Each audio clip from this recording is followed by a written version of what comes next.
page Melchizedek l'enquête. Ensemble, nous avancerons pas à pas pour tenter de percer le mystère du sacerdoce de Melchizedek, ce sacerdoce que notre Créateur nous invite à endosser pour lui. Alors, sans plus attendre, commençons.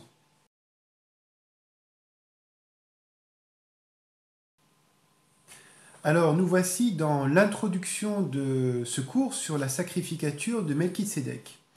Et en guise d'introduction, j'aimerais vous partager une ou deux réflexions. Dans le monde des croyants, nous assistons à deux grands groupes. Celui des sympathisants du christianisme qui, eux, prônent une abrogation de la Torah, qu'ils appellent la loi de Moïse, et celle-ci est remplacée par la grâce qui, en Christ, nous donne la liberté. Alors, pour schématiser cette pensée, nous pourrions dire que la loi n'est plus et elle est remplacée par la grâce. Le deuxième point, c'est que dans les sympathisants du judaïsme, nous pouvons avoir cette idée générale que toute la loi est conservée. La loi écrite, bien évidemment, mais aussi la loi orale. Alors, les sympathisants du judaïsme, eux, par contre, reprochent aux chrétiens de vivre comme des païens, puisqu'ils ne suivent plus de loi, en quelque sorte. Alors, le schéma global du judaïsme, c'est la loi. Et puis, nous voyons depuis peu émerger de nouveaux groupes que l'on peut appeler les messianiques, les judéo-chrétiens, racines hébraïques ou encore nazaréens. La particularité de ces groupes, c'est qu'ils combinent judaïsme et la foi dans le Messie. Alors, pour schématiser ce groupe, nous pourrions dire que la loi a évolué en loi plus grâce. Alors, est-ce là toute la vérité? Est-ce ce que les textes du canon biblique nous enseignent? Nous pouvons assister notamment sur les réseaux sociaux à des querelles entre ces trois groupes, des querelles à coups de versets, à coups de chapitres bibliques, et c'est à celui qui convaincra le mieux l'autre. Alors je pense que loi et grâce se sont toujours côtoyés depuis le début. Nous pouvons lire dans le chapitre 6 de Genèse ceci, « Mais Noah trouva grâce aux yeux de l'Éternel. » Et puis un peu plus loin au chapitre 26, nous pouvons lire « Je le ferai parce qu'Abraham m'a obéi et qu'il a observé mes prescriptions, mes commandements, mes préceptes et mes lois. » Donc vous voyez, depuis Genèse, nous parlons aussi bien de grâce que de loi. Alors, si nous raisonnons en termes de loi et de grâce, cela amène inexorablement à la confusion, surtout lorsque nous commençons à étudier les épîtres de Paul. Alors, pour essayer d'avoir un équilibre cohérent dans les épîtres de Paul, nous sommes amenés à faire des contorsions dans ses écrits. Je pense que cela peut être évité si, au lieu de raisonner en termes de loi et de grâce, nous raisonnions selon le principe du sacerdoce. Alors c'est très simple, dans tout le canon biblique, je n'ai trouvé que deux sacerdoces. Celui qui dépend de l'ordre de Melchizedek et celui qui dépend de l'ordre d'Aaron. Il faut comprendre que chaque ordre a une législation qui lui correspond et il est attenant à une alliance. Alors, le schéma global de notre étude porte sur trois étapes sacerdotales selon deux ordres différents. Nous pouvons décrire la première étape qui va de Adam jusqu'à Moïse, et cette période dépend de l'ordre de Melchizedek. Ensuite, de Aaron à Caïphe, nous avons l'ordre d'Aaron. Enfin, depuis le Messie jusqu'à maintenant, nous avons l'ordre de Melchizedek. Donc, Melchizedek, Aaron, Melchizedek. Vous l'aurez compris, cette étude portera sur la notion de sacrificature. Et comprendre le message de Melchizedek, c'est comprendre quelle est la volonté parfaite du Créateur pour son peuple. Alors, quelle est cette alliance Melchizedek? L'alliance Melchizedek peut commencer en Genèse chapitre 12, lorsque Yahuwah rencontre Abraham et fait le serment en jurant par lui-même de bénir Abraham et sa descendance. En chapitre 12, nous pouvons lire ceci. « Je te ferai devenir une grande nation, toutes les familles de la terre seront bénies en toi, je donnerai ce pays à ta postérité. » Voilà les grandes promesses basées sur un engagement de nom que le Créateur donne à Abraham. Alors cette alliance est une alliance inconditionnelle, parce que l'homme n'est pas impliqué dans cette alliance. Cette alliance se fait par le serment au nom de celui qui le proclame. Et cette alliance inconditionnelle apporte la sécurité que nous pouvons revenir à la garantie de cette promesse. Alors, dans l'Épître aux Hébreux, au chapitre 6, nous pouvons lire « Lorsque Yahoua fit la promesse à Abraham, comme il ne pouvait pas jurer par un plus grand, il jura par lui-même. » Après quelque temps, Abraham demande à Yahoua une police d'assurance concernant l'héritage promis. En Genèse, chapitre 15, nous pouvons lire « Seigneur Yahoua, répondit Abraham, comment aurais-je la certitude que je le posséderai ?» Alors, le Créateur promet quelque chose à Abraham, et Abraham, un temps passé, demande au Créateur une sorte de certificat, une sorte de police d'assurance pour avoir la certitude que cette promesse prendra bien lieu, s'exercera un jour. L'alliance qui était inconditionnelle en Genèse 12 devient conditionnelle en Genèse 15. Pourquoi ?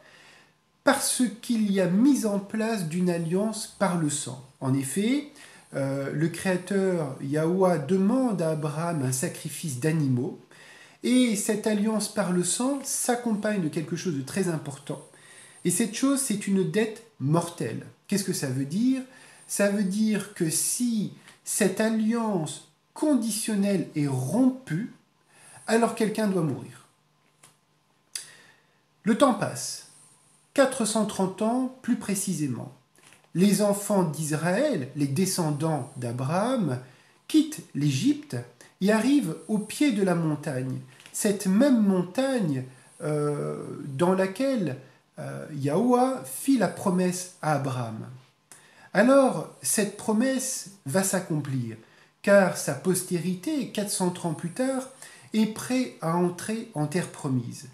Moïse, qui a sorti le peuple Israël du joug égyptien, devient le médiateur de ce que nous pouvons appeler le livre de l'Alliance. Vous pouvez trouver le contenu du livre de l'Alliance de Exode chapitre 19 au chapitre 24. La particularité de ce livre, c'est qu'il est accepté par tout le peuple d'Israël.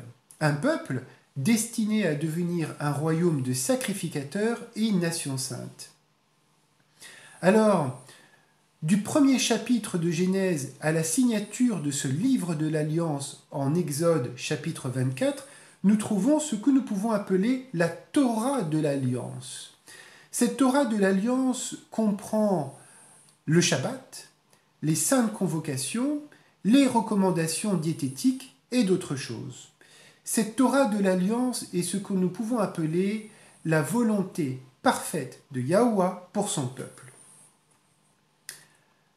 Une fois le livre de l'Alliance signé, à peine 40 jours plus tard, les enfants d'Israël vont briser cette alliance. Comment ? En se tournant vers les idoles et les dieux d'Égypte et en fabriquant le veau d'or. Alors Moïse va pouvoir être témoin visuel de cela et brisera les premières tables de l'Alliance qui étaient destinées à être posées dans l'arche de l'Alliance. Yahoua, le Créateur, est prêt à éradiquer, à exterminer son peuple et recommencer une nouvelle nation avec Moïse. Mais Moïse intercède en faveur du peuple. Alors, Yahoua met en place ce qu'on appelle le livre de la loi. Et ce livre de la loi est institué comme une indulgence pour protéger Israël.